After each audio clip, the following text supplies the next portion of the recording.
What's up? What's up? What's up? That was a little wonky there.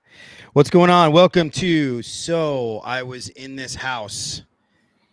I am your host. My name is Everett, and I am here with two remarkable individuals that, if you're in the industry at all, service industry, you'd have to be living under a rock to not know. I have Joshua Crouch, and I have Tertiary Blissett. Blessed. It doesn't matter. It's not important. Whatever. You're right. It's I call him asshole. I don't even know if that works for you. You call him that too. Whatever. Very cool. You call him asshole. Before we get started with the conversation today, I'm really excited about having this conversation because it's something that I'm actually like. I've sort of a changed man recently, but I wanted to talk to anybody who is interested in. I sit on the board of the Texas Air Conditioning Contractors Association in North Texas, which encompasses Dallas, kind of all the way down to Waco, but it's yeah. So we're doing an event. We have speakers. It's a one-day expo. There's going to be speakers, some training, booths. The doors are going to open at 8 a.m. It's on October 3rd. There's a website set up for it. You can check it out. We have Matt Michelle and keynote speakers, Matt Michelle, and we have Billy Stevens, and there's other speakers that are going to be there. Billy's local to Dallas, so that was very, that was really, really quite.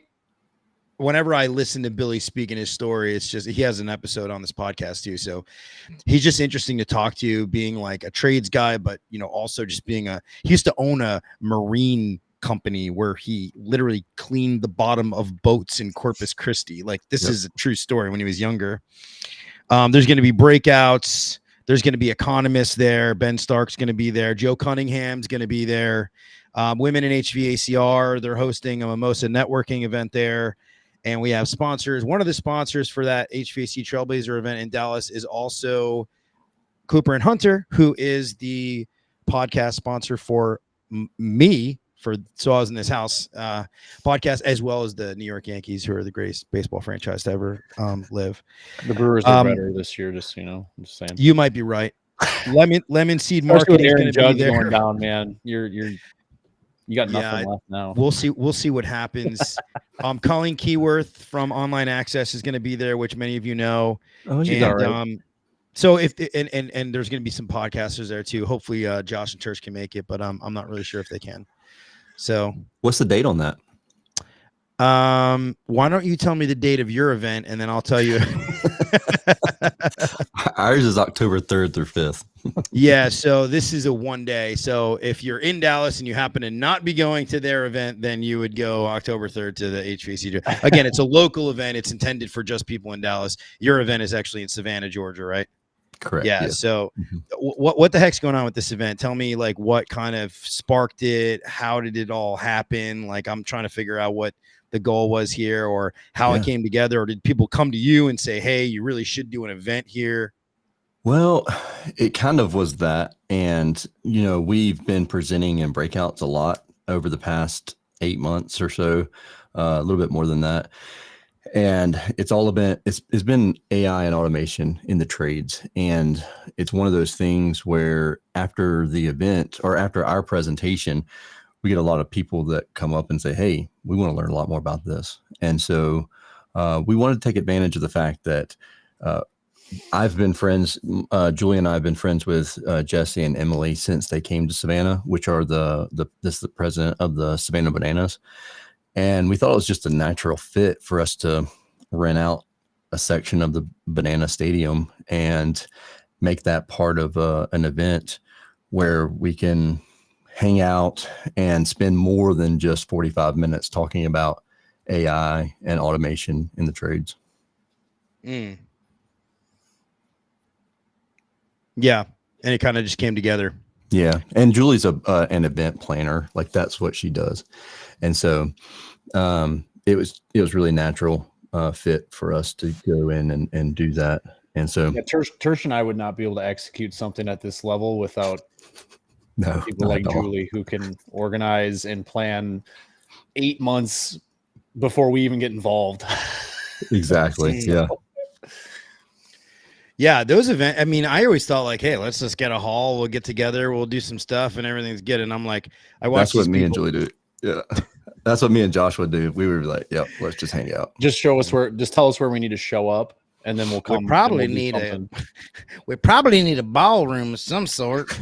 Right. I don't know, just some chairs and a table and something, a mic. Yeah. Yeah. So I recently had kind of a come to Jesus moment where I was, sort of like overwhelmed with doing stuff, and I had to prepare documents and everything else. And so I don't know if you've obviously listened to me talk, Tersh and Josh. We've hung out many, many times. I'm a very human, very interactive person who just absolutely loves to just have a face-to-face interaction. And I'm sort of like, I was very anti-AI for pretty much the majority of the time that it's been around. And I know that why was that? Because first, curiosity. There's a little fear in there, candidly, right? I mean, it's a little scary. Like, I'm like, okay, well, this is ridiculous. We're entrusting all this information, what's getting fed in, what's getting spit out, right? But so fast forward, the way that I use it now, which is crazy that I can say that, the way that I use it now is like, I will form lots of notes, lots of thoughts, lots of things. And the thing that it helps me do is sort of organize and condense those things. And then like, I can honestly say that like, it's really helped me to become more concise in certain ways. And I'm not using it in the way like that you guys are going to be teaching people on how to do it, where you're taking, I'll let you guys talk about it. But don't undersell yourself either, because there's a ton of people out there who are not even using Chat GPT yet. Like, maybe they've used it once or twice and they're like, it didn't really do anything for us. So, but what a lot of people don't realize is that you have to train the model as well. So Like I haven't Googled anything in probably 2 years now because I literally just asked ChatGPT or Perplexity.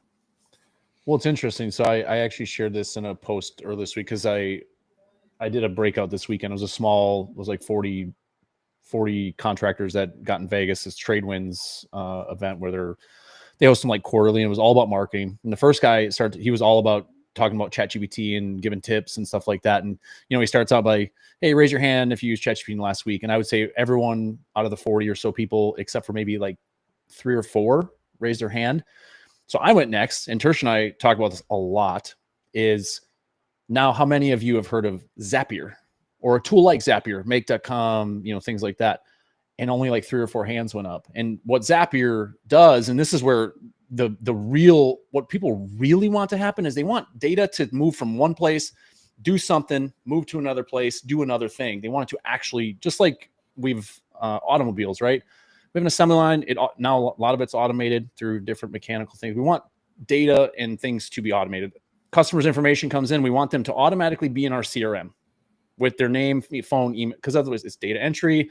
We got to do it while we're on the phone, or we got to take the form submission, copy, paste, all this stuff. It's just really monotonous work. And that's just a basic example. But tools like Zapier, that's where, honestly, Tersh and I, that's how we initially started bonding and got to know each other in 2016, 2017, something like that. I was running as like an operations manager. I think Tersh, you were starting Icebound or right around that time frame. And we're like, this thing called Zapier was amazing. Like, what is this thing? And then of course it didn't integrate with anything, but it was the way that you put that.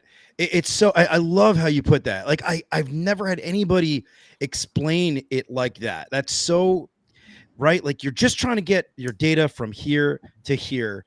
And so, yes. And so obviously that integration with Zapier, everything, is there anything that doesn't use, it's used all over the place. Yeah. And in today's world, almost everything integrates with it.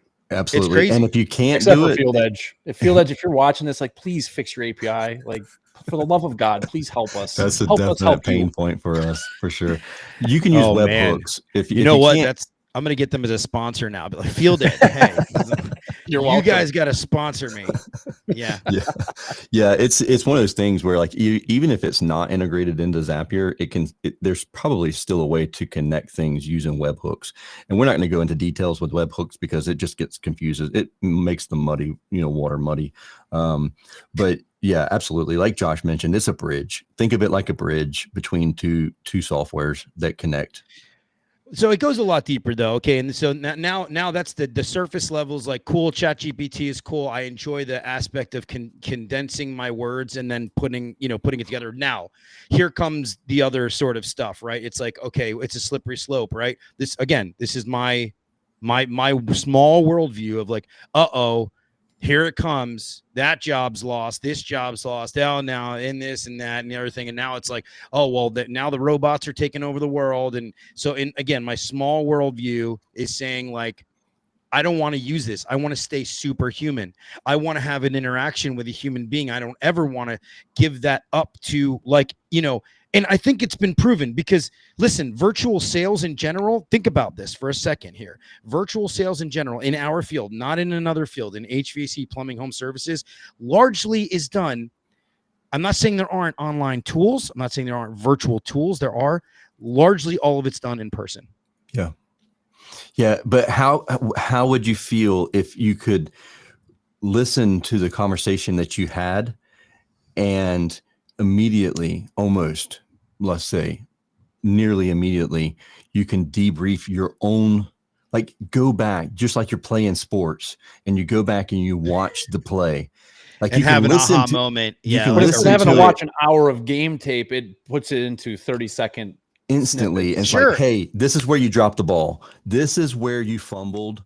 And next time, do it this way to try it out. And then you can A/B test yourself. One thing that I will say, and this is a slippery slope when it comes to this topic. One thing I will say is that although Plod, let's say, right, or these other tools that can record and then can condense the conversation and give you highlighted notes. Here's what it can't do, especially if you're in sales or service and you're interacting with customers. Here's what it can't do. It can't tell body language. It can't tell intonation in your voice.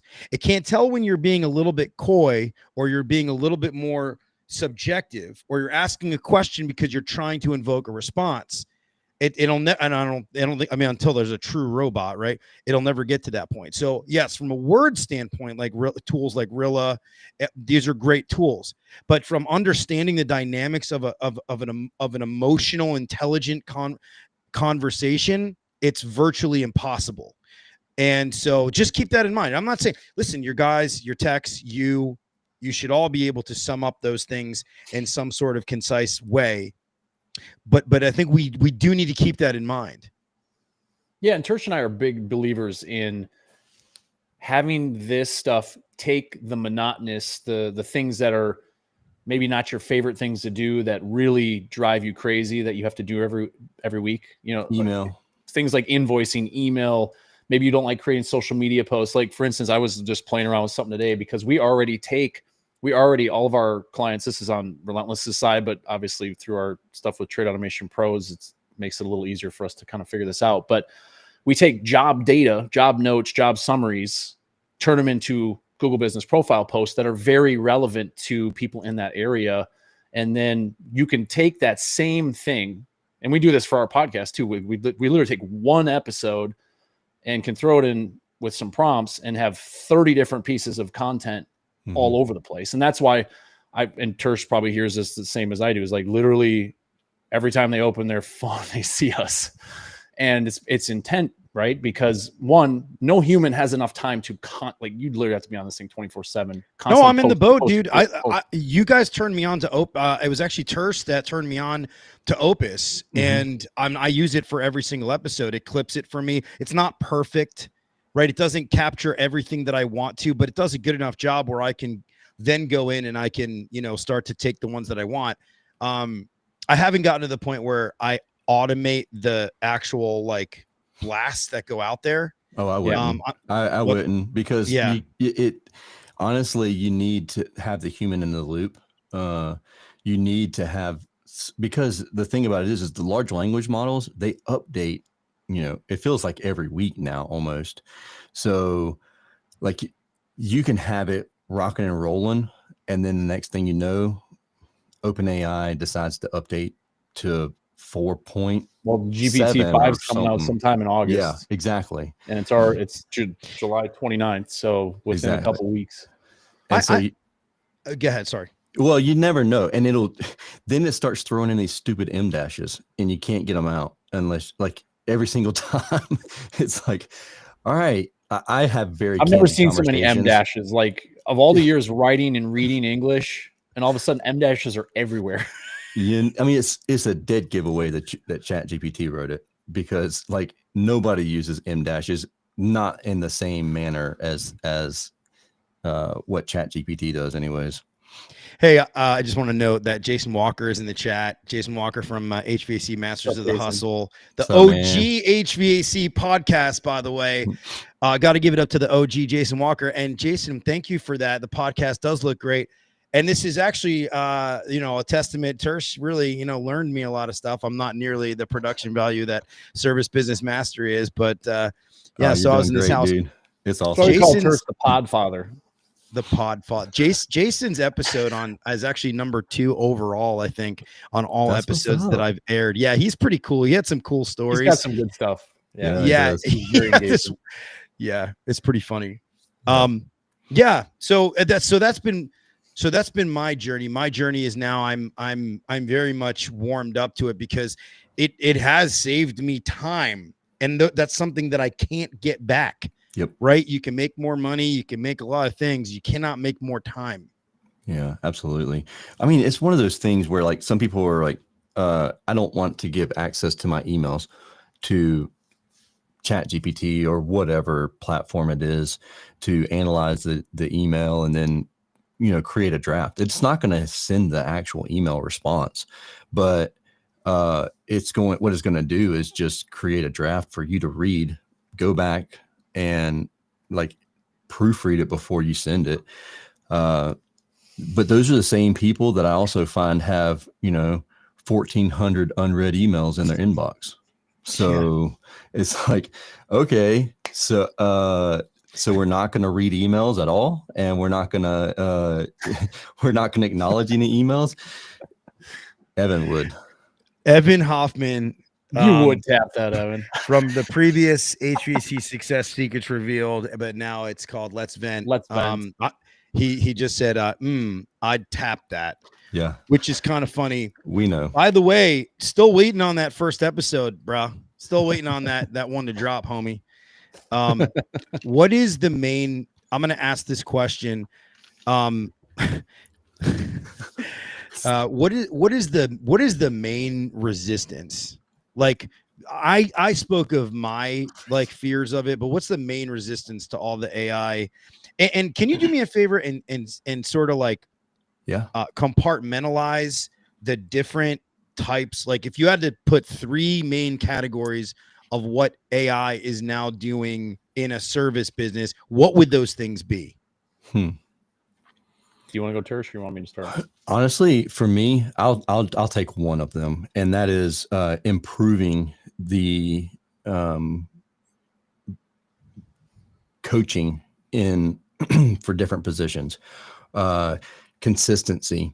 So like there's some automations that we have built out where as soon as a call taker, a CSR, takes a call inside of, let's say, Service Titan, analyzes the information and then puts it back in the job notes a very consistent way. So then every time the technician sees it, they know like the 3rd line down is going to be the problem that the client has. The 4th line down is going to be, have they used us before? Like it's a very consistent message to the technicians. We have a program that is listening to phone calls and it's making the CSRs better, you know? And so these are coaching opportunities, not replacement opportunities, but coaching opportunities for making someone better within the home service industry. And the thing about it is if you're replaced by AI, it's because you didn't embrace it. If you embrace it, it's going to make you better. If you are like super standoff against it, if you're like super keep it at arm's length, that's the ones that are going to potentially get replaced by AI. Yeah, I mean, we got like you look back at like how Google won the search war back in the the .com days, which like us, we were probably high school at that point, so we probably didn't understand really what was going on. Don't lie, Josh. You were already 5 years into your first career. I actually when I was speaking solo this weekend, I made sure to bring up the fact that you were older than I was. Whatever. Look at you. Just look at you. But like with email, you're both handsome. Now thank stop. you. Appreciate that. That's the first time Tersh been called handsome in his life. Whatever. But with the damn it, Tersh, you totally lost my train of thought. But yeah. Oh, come on. I would say the main resistance, I don't know if there's as much resistance to AI. I think the problem is people use it, but they don't really know how to use it well. They're just like, hey, write me a post, write me an email, write me a blog. They don't give it any context. Like most prompts, when you see, I'm sure most of you guys have seen like these prompts where people share them on social media posts. They're fairly thorough. But what's beautiful is like, honestly, a lot of times, and especially as my usage, and I know Tersh does this too, has gotten better, I usually have ChatGPT write the prompt for me that I want. I'm like, I give it the context, be like, I need you, you're an expert prompt engineer. I want you to write a prompt for this. And my outputs are fantastic because I'm getting a great prompt from an engine that knows how to write great prompts. Can I give a tip really quick? If I'm going to wait for you to respond first. No, go ahead. No, you can't. This is literally like what listening to us on Service Business Mastery sounds like. Are you giving advice right now? I will. Right Anybody that's listening, go ahead. If you have ChatGPT, please go in and customize your ChatGPT. It's very simple. All you have to do is just open up the sidebar, go down to your name, where your name's at. If you're on mobile, it's on the bottom left. If you're on desktop, it's at the top right. And it's very simple. All you have to do is click on your name and then go to personalization. And is that what it is? Personalization, customize ChatGPT, and literally you just tell ChatGPT how you want it to respond, what kind of tonality it is, and give a little bit of background of yourself. And every single time you talk to ChatGPT, it's going to respond to you exactly how you've mentioned it in there. So then you don't have to go in and correct things and retrain it and things like that every thread that you go through. So, I mean, it's something as simple as take 5 minutes to do that. I think that's I know that's the biggest resistance to automation, is the fact that it takes time to set up the automation. And people are like, well, I can just fill out a check really fast. But yet, if you went in and did your bill pay and set it up to automatically recurring, then, take 10 minutes to do that. Now you don't have to write a check every month. Well, that's what we talk about a lot in the presentation. We've added this the last couple times. If it takes you an hour to set up, but I'll give you an example. This is the first automation we always share because it layers ChatGPT in with a task that most people don't really love doing, which is replying to Google reviews and then creating social media posts from those great Google reviews. And you can layer in a prompt with the automation. So a new Google review comes in, which is the trigger that starts off the entire workflow. Run it through ChatGPT, give it a prompt about your business, and then give it the context of the review. And these replies they're really good. Like, seriously, like I shared some screenshots. I used your account this weekend, Tersh, on that one I did. And sweet. His replies are way better than anything I've ever written. And I used to have to reply to these myself when I was back in the trades. And I hated it. I would literally let 40 or 50 of these things pile up because I'm like, I don't know what to say to everybody, especially the 5 stars with no comments. I'm like, well, thanks for the great review. Like, what do you say? And there's just things like that. And then again, taking something that already happened to you. And I think this is the part most people miss. They want to write a post. So they go ChatGPT, write me a post about this. Well, it's going to be the same regurgitated nonsense that everyone else has used. But if you're using your job data or your reviews or things that happen to you or your podcast episodes or your YouTube videos, and you're repurposing that content, that is still unique content created by that person or from that job. Yeah. You use that stuff, and that's really where you're able to get the value from it, is because you're not just repurposing the same crap everyone else has. I agree with you. Now, I want to talk about earlier on today. First of all, so it's safe to say, Tersh, getting your technicians, getting your staff better, that was one compartment of what you could do with AI. Another thing that Josh referenced was menial tasks, responding to things that are like sort of like vanilla. They don't require like, very, extreme. It's unimportant interaction, like important, but not right. So, okay. But now this brings me to, and we talked about how you can automate your social media posts. Earlier on today, Dan Antonelli posted a, angsty, not angry. He's not an angry guy. An angsty post that said, "Hey guys, all you people out there using AI to write your social media posts, it's like regurgitated. Everybody knows it's not real. Like and honest. And here's the thing, I'm gonna be inclined to agree. I really agree with him on this one, because I think that people just take regurgitated crap, they throw it on their social media feed. It's bullshit. It's meaningless. And and here's where I do get a little bit ruffled under the feathers, because I do actually sincerely enjoy not millions of posts, but like I like to personally respond to things. I think it's more human. And I've been seeing more and more and more. Dude, I get people in PR companies reaching out to me continuously, and you guys do too, of like, oh, I think you should have this guest on. You know what my favorite is ever? And oh my God, this is terrible. When you get emails and like the name of the show is all black. So it's like literally like it's a merge tag, and they send the same email to everyone and they just fill in your name. The email. Yeah. Tersh and I send this back and forth. Yeah. My favorites now. And I just sent it to everybody. My favorites now are, in listening to the episode with Josh and Tersh, I noticed how you referenced the struggles that you had and blah, blah, blah, blah, blah. And then I'll read the next email. I'll say the same thing. It'll be like, did you know a guy by the name of Jim Smith who started his own blah, blah, blah company?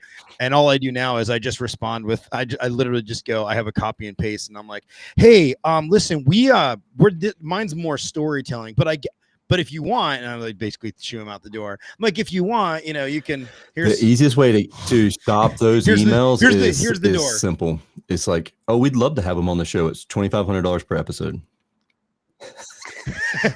Next. And then silence. Next. Yeah.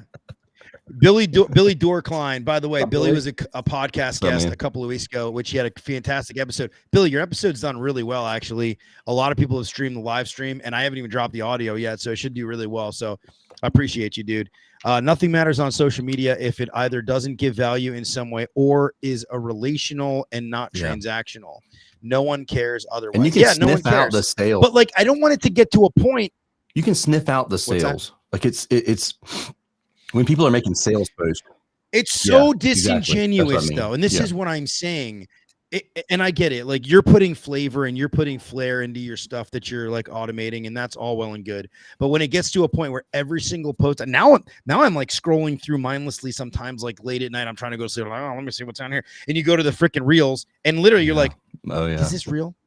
Like, is this a real video? Or is that irritating? Video? Yeah, that's irritating to me, especially whenever.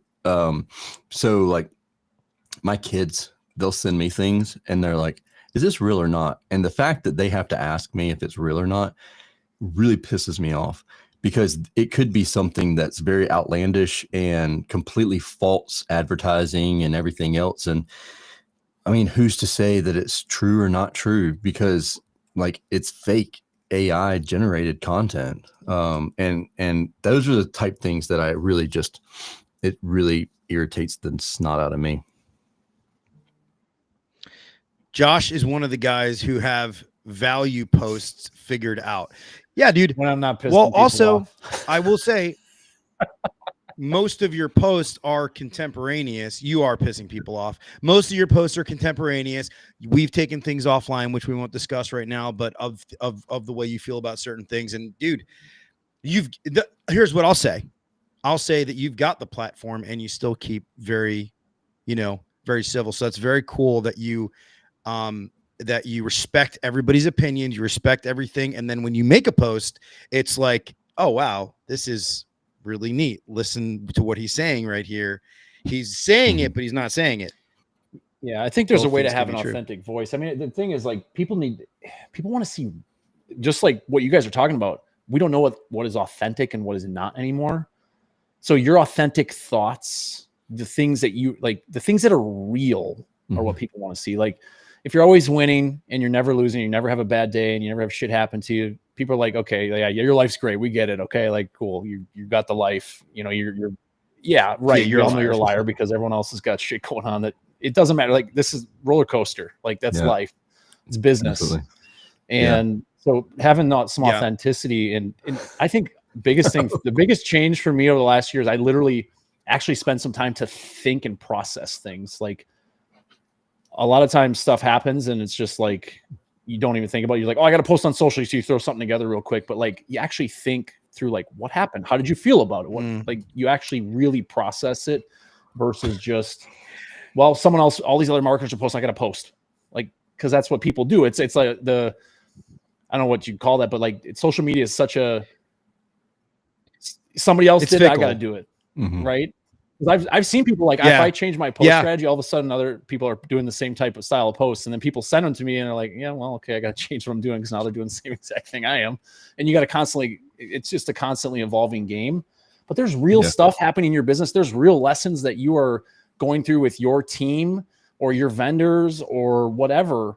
That's the stuff that people want to know about. Because one, we want to all know that we're not on this island, we're the only ones experiencing this thing, because it's not true. Everyone experiences the same things, but giving your thoughts and feelings on that, I think, are really important to keep us all connected and feeling like we're just human.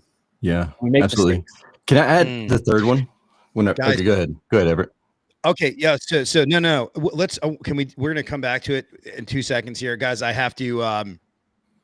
I have a sponsor. They're fantastic. It's Cooper and Hunter, and they put together. I just want to say they've got incredible VRF systems.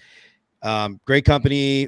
I saw a billboard actually on Route 30 in Dallas today. It was today, and so they're going really hard. They got really lucky because the Florida Panthers won the Stanley Cup, and they're the sponsor for the Florida Panthers. So they've gotten a lot. That's incredible, back to right? back Just too. to be right to sponsor the Florida Panthers, and then for them to win Stanley Cup not once but twice, and then to sponsor, the fastest growing podcast in the industry. That's like two amazing things, by the way. Cooper and Hunter's new peak unit runs efficiently up to 19 SEER 2 with BTU capacity that ranges between 18 to 55,000 for indoor and outdoor units. Compared to a traditional gas furnace, Peak's revolutionary design is ready to step in without a hassle, thanks to its adaptive multi-voltage. True high-performance hyper units provide a 100% heating output at negative 13 degrees. Looking inside the unit, the new M-Coil is highly efficient and provides a better airflow that reflects in a higher static pressure. Our Smart Kit is included, giving you access to control your device from the comfort of your phone. Peak stands for powerful, efficient, auto voltage detection, and quiet.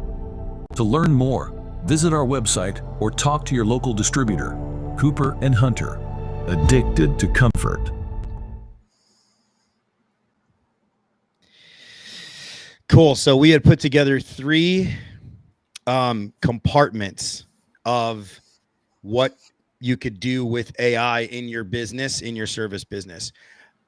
One was making your text better with, I don't even know what you would call that really. One would be doing like menial sort of tasks or automating things like certain bookkeeping things, data right? entry, Like email automation, information, taking customers' information from like an open estimate and putting it into a campaign that you already pre-created, things like that are going to save some time. Yep. For sure.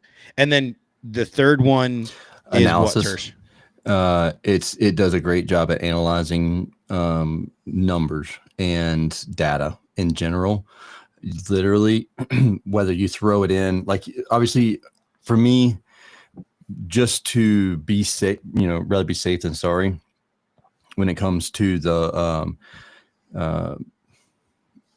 really like, I don't know what you like, the security aspect of it and not sharing your personal details. You could throw your P&Ls in there and just take your name out of it, leave the important information out of the P&Ls. And literally I've done this before live on calls, and actually it showed like, oh yeah, this month you should have done this, or the following month you should have done X. And if you want to improve next year, here's your trends. And 30 seconds, it's telling you what you did wrong or how to improve what you've done. Well, and the thing with that, like the analyzing, think of it from like Tersh and I literally, the first time we met was at a war planning event out in New Jersey at CEO Warriors headquarters for 3 days. That is a very mentally taxing 3 days. You bring tons of spreadsheets, all your reports, and you come up with this huge plan for the year, it's great. It's very important. Mm-hmm. But to analyze all those numbers as a human, it is exhausting, like seriously exhausting. And to be able to take and get to the thing that you really need to know. And I think that's really where we're headed, and where the AI and some of the stuff is really valuable, is getting the insights so we can make decisions faster. Instead of spending hours analyzing something, we get to the point of like, okay, now I know, now I need to go make a decision about where I'm going to go next. I wholeheartedly agree with this. One thing that I will say is, and I've obviously managed a P&L. I've taken sometimes the process of getting to the answer on your analyzation, on your P&L, is the process of doing it. I'm not saying that getting the answer quicker and then being able to action that, but there is revelation in the process. And so, although I do think there's a place, especially if you're a sole proprietor or you're a small business owner, like you don't have the time to sit there through that. But I will say, do you agree with me? Yes and no. I would just say that it even when you have someone else that can do it, you have a team of people, you have a CFO, you have everything else. It's really nice to just like toss it in there and be like, let's double check what they're thinking. And sometimes like most of the times it agrees with your team. Like I've more often than not, that's what I'm finding, is that it agrees with them. But then there's times where it's like, well, you should look at it from this angle and think about this aspect of it. And because sometimes we have blinders on, and it's like, this is the way it's always been. This is the way we've always done things. So that's how it is. And so having something, not necessarily ChatGPT, there's tons of programs out there now that can do this, and having them analyze it, and not only analyze it once a year, but I mean, why not daily? Why not have it automatically analyzing everything daily? It's like, how are you year to date? How are you month to date, week to date? So far. That's really how like Tersh and I started, as we kept talking about automation and what could we do with it. And we couldn't really figure out, like, we started getting asked to do like breakouts, and we didn't have anything to sell, like literally nothing. Like, we're like, we should probably have something because we keep getting asked to talk about it, but we had nothing. And we started putting together a course, like from literally, this is what Zapier is, and this is how to search for things, to like actually building out some really cool stuff, because the goal is to save time. Like we talked about earlier, Everett, nobody's getting time back. Yeah, absolutely. A lot of businesses, a lot of people, some of the people that have commented on this, they work their asses off. That's why they've been able to be successful, like Billy, like Jason. They've been able to be successful. But if we can get time back in our life because I know they both have families, Tersh and I have families, and we like to travel and do stuff, we're going to miss out on the important stuff by working constantly. That whole grind mentality, which like honestly 5-10 years ago was like, even now there's still a lot of that out there. Like, just grind through it. Doesn't matter if you're getting 4 hours of sleep a night, just grind through it. We have the technology. If we just spend the time learning it or hiring someone that knows it, we're going to save time, so we can actually focus on the things that really give us, that we have passion for. So here's a perfect example of what Josh is talking about. Why not every single day allow an AI agent to log into your vendor account and double check your pricing and update the pricing in your price book based on what the costs are at your supply house, or take and compare the prices that you were told you were going to be paying to the prices that are currently in your vendors. So that's really not exciting work for a human to do. It's boring, monotonous. Yeah, I wholeheartedly. As someone who's managed a price book for multiple, that sucks. And it's also there's human error there. That I mean, granted, we've all found errors in ChatGPT, but when we're doing it at mass quantities like that, it's a lot less likely that the OpenAI or whatever program you're using is going to make those same errors. Billy asked if there's a bot to do it. It's not a bot. It's there are ways to do it in that though, and I'm happy to show people how to do it. But it's really not hard either to do either. They're making, and it's, give it 6 months and it's going to be as simple as using ChatGPT, I would guess. Evan says, did y'all see the study that was done with doctors and seeing the effectiveness of diagnosis with pure doctors plus AI, and lastly, pure AI? I did not. I don't want to be scared, so please don't tell me the results here. Well, I can tell you the results from the study that he's talking about. And I don't think I saw that one, Tersh. I'd love it. So it was a very challenging diagnosis, and it was something like, don't quote me on this, but it was something like a 30% accuracy in.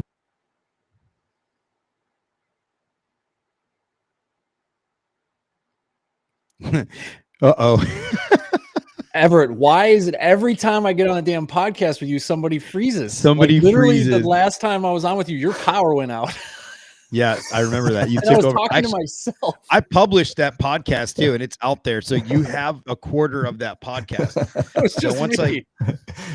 So what did you hear? Whenever I froze up, I heard you say 30%. Okay, so 30%. The doctors alone could figure out 30%. And by the time they got to AI only, it was like 90% accuracy. Wow. I wholeheartedly believe that AI has the potential to solve cancer. Now, getting out of politics and big pharma, I don't know if it's actually going to happen because of Like they can't make money That's on a it whole if you solve different it. discussion. But yeah. So is there okay? But like okay, so now this is where it gets interesting, right? Because AI is only as good as the input, and there's a lot of input, right? So, and I know there's algorithms and don't right, but the big argument is like to an extent, it also learns itself. Somebody can really mess with the world if you like throw everything and give it to AI, and then all of a sudden, but now as I'm saying it, it's like the same thing happened when they were like, saying computers, like I've got my file cabinet over there, and guess what? Every single file on there, I put the name on there and the sticker, and I know every little thing. And if I put that in a computer, well, guess what? That computer could do all sorts of weird things with it. But we all use computers. We all use cash registers that have computers. If you want to be scared, you should be terrified of your cell phone. Yeah. Oh, I'm sure. Your cell phone literally has all your data, your cards saved on it. I'm sure you typed your social. There's probably got pictures of your driver's license at some point for something you needed. Yeah, this is just the world we live in. I mean, it just is what it is. I mean, I always say, like, you want to set back the clock. You just, somebody just throws off an EMP and just turns the lights out. That's it. Done. Just that's it. A very large part of the population that probably couldn't function. The vast majority of it, and it really comes down to farming. That's really what it comes down to. There's just people don't produce their own food, right? So it's like, then you got to figure out, okay, all the refrigeration, everything is like run on like electric. I mean, just, you're done. I mean, I give society like, it's a few months, and then, the survivals will survive and rebuild, and that'll be the way. Kind of a dismal kind of thing. But, the crazy part about it is that they talk about like solar flares having that ability, like large solar flares. They just, I don't know if you guys saw this, but like there was like I guess the Parker, it's like the closest probe we've ever gotten to the sun. They just released these pictures. And they have these just remarkable pictures from, it's the closest, you got to look it up. NASA's got it on there and stuff like that. Evan wanted to add a note on the AI plus doctors. He goes, the alarming thing was the doctor plus AI was the most alarming. It was only 70% because they let their bias get in the way. Yes. And that's, part of the human sort of thing. Billy says, if shit ever hits the fan, do not go to Walmart. Do not loot Walmart. Go to the antique store. Yeah. That's true. That is a good point, Billy. Somebody told me it's going to be like the best weapon's going to be the 22, because within a few months, all the cattle are gone, and you're going to be going after small game, squirrels, rabbits, stuff like that. Honestly, though, like you need to learn how to trap. But you probably do a good job over there in your compound out there in Georgia, man. I can't wait to get out there. She's got like an army of kids that all like shooting stuff. So they do. Do you have a fence around your property, Tersh? We don't need one. Oh, okay. You're way out there. He's way out there. We are. So you're not actually in the city proper. You're outside the city. Yeah. We're an hour outside of Savannah. Yeah. Oh, wow. Yeah, you're in the boonies, bro. We are. What kind of game do you have on your property? Whitetail, coyotes, rabbits, rattlesnakes. The hogs good stuff. Sometimes. Hogs, yeah. Yeah, we have some hogs. I get to hear all these stories. That's fine. I feel like I live there sometimes because I hear all this stuff. All right, guys. I want to talk about your event it's a 3-day event, October 3rd to the 5th, right? Yep. I want to talk about what's going to happen, who's going to be there, where's my free ticket, all that stuff. Yeah. We got you. It's in the mail. It'll be there October 6th. Good night, guys. All right. Well, before we go into that, hold on. We got a big, long comment. I'm just going to throw it up here. Going back on what you said earlier, Tersh was right on. ChatGPT is only as sharp as the permission you give it. If you treat it like a cheerleader, it will agree with everything. Absolutely. If you treat it, say, like a partner in war, it'll show you your blind spot. Ryan Fisher, really appreciate that. Oh, blind spots. It can show you your flaws. Let's say in your P&L, it can be the fastest path for you when correctly used. Don't turn ChatGPT into a yes man. Ryan Fisher. Thank you, Ryan. I appreciate that. Yeah, that goes into the customization and personalization of your ChatGPT. Make sure you put a note in there not to be a yes man. Like, challenge me, challenge my perception on whatever it is that we're talking about. Just because I don't agree with you, don't just agree with me. You know what I mean? So if you put that into the personalization, then you'll start getting pushback from ChatGPT. And my ChatGPT, her name's Lexi, short for lexicon. Also ask your ChatGPT to name you. And it's pretty comical, the names that it comes up with. But Lexi. What's your name? Sir Zaps a lot. Sir Zaps a lot? Yeah. Dude, by the way, I know the real reason why tertiary. And by the way, I heard the name tertiary. I heard it for the first time other than our conversation like a couple of days ago, where somebody said like they were the third and they said tertiary. And I was like, that's the Very first few time. people say that word. Yep. Primary, secondary, tertiary. Remember your color palettes. So yeah, she'll cuss me out. I cuss her out. We have a very volatile relationship, but yeah. I don't even know why you do that with your chat GPT, because you could just ask me the opinion and I will give it to you and probably disagree with you most of the time anyways. Right. Well, I don't listen to you. So. Oh gosh. I think, you know what, Tersh, I think maybe just argue with Julie. Call it a day. Call it a day. She punches, so like chat doesn't. So maybe good. you need to get punched, bro. I probably do. Which is why I talk to chat. Okay, so the event, who's going, what's happening, who's invited, who's not invited? Yeah, I can give the rundown of it. October 3rd through the 5th, it's in Savannah. We are going to, this really is like, because a lot of events, they have different breakouts and a lot of it's, business stuff. This is strictly going to be focused on the current and future of the trades. It's not all going to be AI and automation, but we're going to have like Marcus Sheridan, who wrote They Ask You Answer in his new book, Endless Customers, which talks about, it really plays in well with AI search and where consumers are going and what they're expecting. We had him on the pod. He's a brilliant speaker. We're very excited for him. We're going to have the president, I believe, of the Savannah Bananas talk probably about branding. Oh, wow. Colleen Keyworth is going to be there. She's going to be talking about all the different platforms and things like that.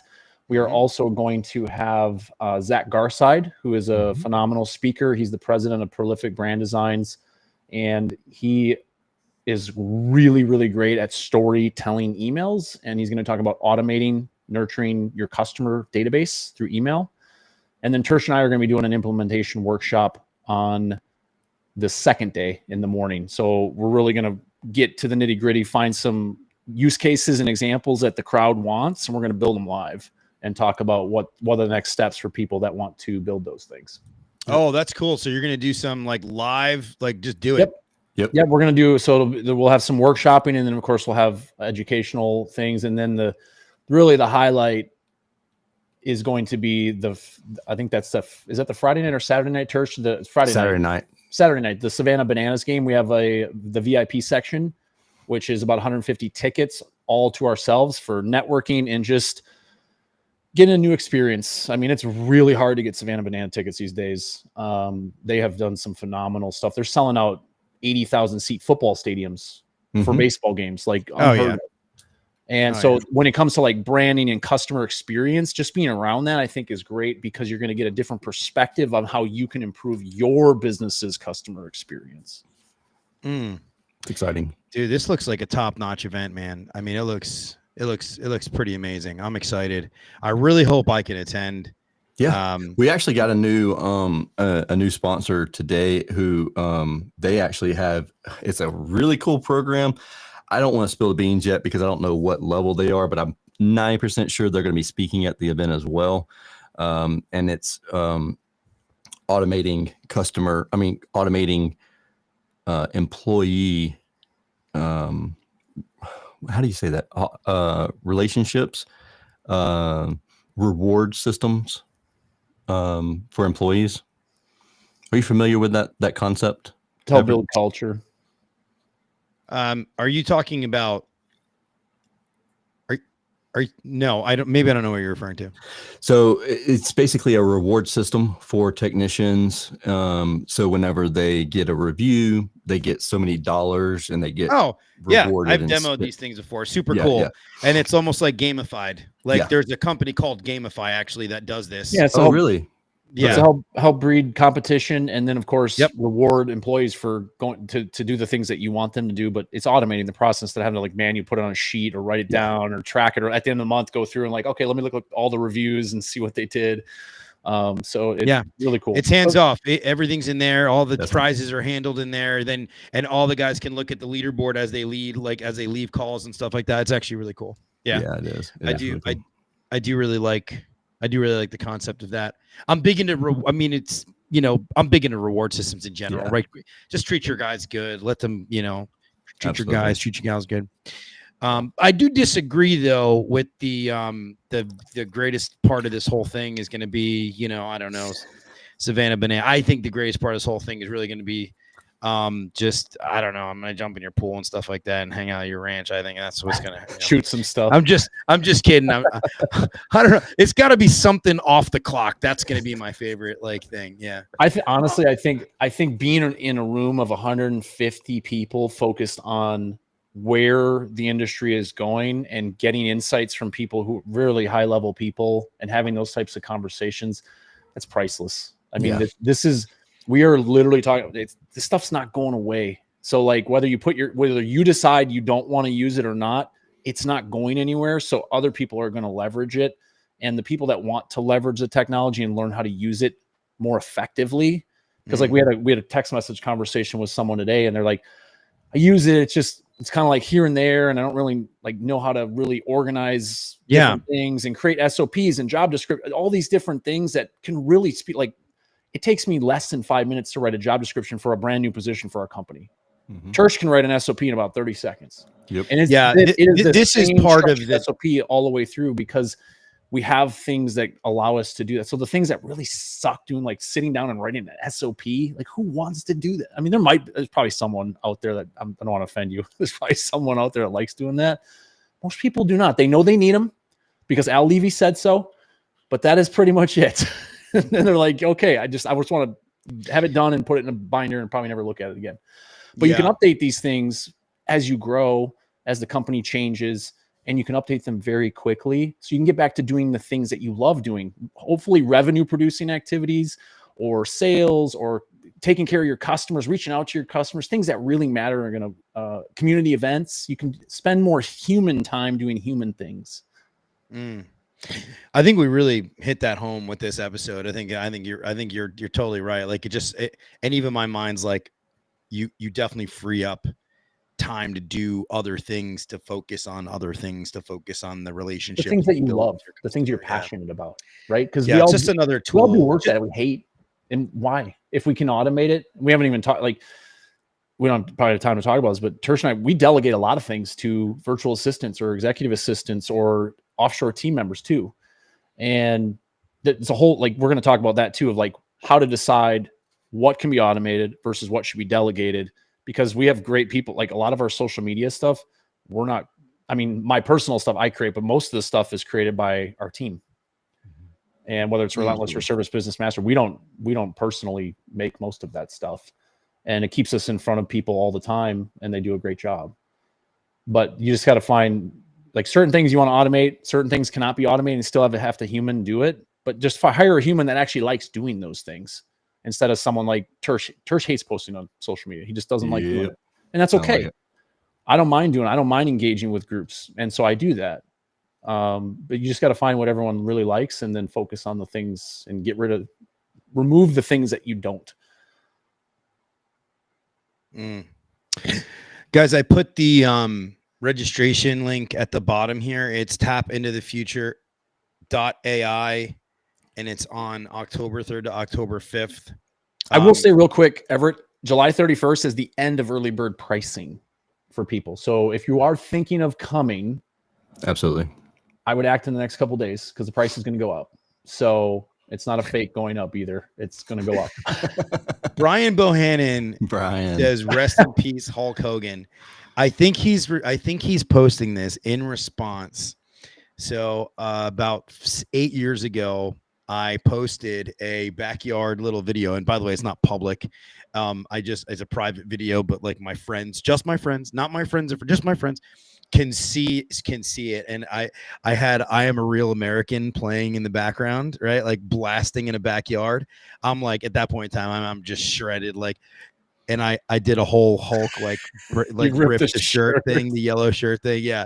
And so I posted. Now, did you put a little cut in it first so you didn't look like a fool ripping it, or did you just straight no, dude? I could rip that thing. Okay, yeah. I mean, if you guys want to see, you're more than welcome to go. For those of you that are friends, I might take if you could. For those of you that are friends, you can go on there. Hulk Hogan, literally, like that's like childhood, man. Like that's what I think of is just. Oh yeah. I would have never started like. Yeah, I like professional wrestling. You can make fun of me. That's cool. The Rock is pretty cool too. So is Stone Cold, but Hulk Hogan was the OG. Definitely. Hulk Hogan, like everybody's dead. And here's the deal. I was at my barber the other day, and he has like he paid a lot of money for these paintings, and they're paintings of like old WWF wrestlers and stuff like that. Like on these 3 amazing paintings, 3/4 of them are dead. And all these guys should be alive, but I mean, when you do roids and you live the life. Oh, those guys took a lot of stuff in the 80s and 90s. Did you ever hear Ric Flair talk about the amount of alcohol and drugs that those guys consumed? Yeah, it's it was insane. Pretty wild. Yeah, and you know what's crazy is that Ultimate Warrior ended up being sort of I saw that a motivational speaker. I used to follow him, and then he died, but like. He was doing videos up to like 2016 or so, like on YouTube. And I'll never forget this. And I'll leave. I mean, at least my portion of this. He goes and he says, "Good morning." Like, he's just like, then he's like, "I just woke up. It's a beautiful morning." Like, he's like yelling at everybody. He's like, "You got to go grab your coffee, don't you? You got to grab your coffee, don't you? It's a beautiful morning. You just had a whole night of sleep, but you need your coffee." Have you guys ever seen the guy? He's on all the social media platforms. It's always go to the fucking gym. That guy. If you're big, so many of these guys now, dude. I don't know. There's a guy. He's my the guy with the beard. Is that the guy with the beard? Like every day. Not the meat guy who got sued or whatever. No, I don't think that the meat guy that got sued. Oh yeah. Actually, you know what? Tersh, I'm gonna start sending you those videos so you go to. Don't send them to me. Well, you send me videos I don't watch all the time, so I might as well send some back that you don't watch. Can we mute Josh? Can you like kick him out of here or something? I actually can right here. I'm going to mute him right now. And why do I feel like this is like Service Business Master right now? Like, oh, sorry about that, Josh. I don't know what happened. My man, it slipped. $20. Yeah, Liver King. No. That's him. Liver King. That's the guy I was thinking of. Evan, the Liver King. Yes. Thanks, Evan. So guys.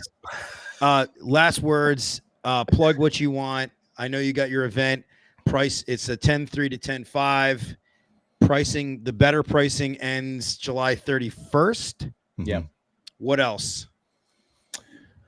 That's the main thing right now. I mean, if you really want to learn this stuff, we do have a school, a program or a course and community on the school platform to get you off of Facebook, get you out of the noise in Facebook so you can really focus on growing. We teach you from soup to nuts how to do this stuff inside of that school group. It's $97 a month. Like literally one automation, you're going to save that money and a lot more in time. Yeah, absolutely. And you'll get to hang out with me. Unfortunately, you'll have to hang out with Josh. But oof. Take the Brian Bohannon says at Tersh, Florida, Georgia game. Are you in? Bring Josh. I'm inviting Everett live podcast. By the way, I would love to go to a Florida, Georgia game. That would be amazing. I'm always in. Josh is always invited, but he never comes. Wow. Well, that's because it's like the month of October. Like we're literally. Yeah. It is. We're doing is it that weekend in the country? It's not that. It's not 10-3, 10-5. That game. I hope not. Man, that would suck. No. That'd be crazy. I would love. That'd be amazing, dude. Going to a Florida game. Very, very, very cool. I'm stoked. Actually, I'm excited about going to maybe a UT game this year. I'm going out. My buddy's son going to Texas Tech, going out to Lubbock to go watch a game out there. That'll be a lot of fun. But so by the way, since I got off topic, but since I was always an NFL guy and I like certain sports or whatever, but man, college football, I got in the last because I moved to Texas and it's like college football is just like how bad did it sting when Georgia beat UT? Oh, it was bad, dude. It's bad. It's bad. Guess who? I gotta put up my, Guess who was in Dallas when that happened? Me and Josh. We were hanging out with Roger Wakefield. We were hanging out with Roger Wakefield, who was talking. Game? No, oh no, the game was in Austin. Yeah, no, yeah, he was talking trash the whole time. Yeah, the whole day he was talking trash, and I didn't say anything because I just knew we were going to get slaughtered. And then we won.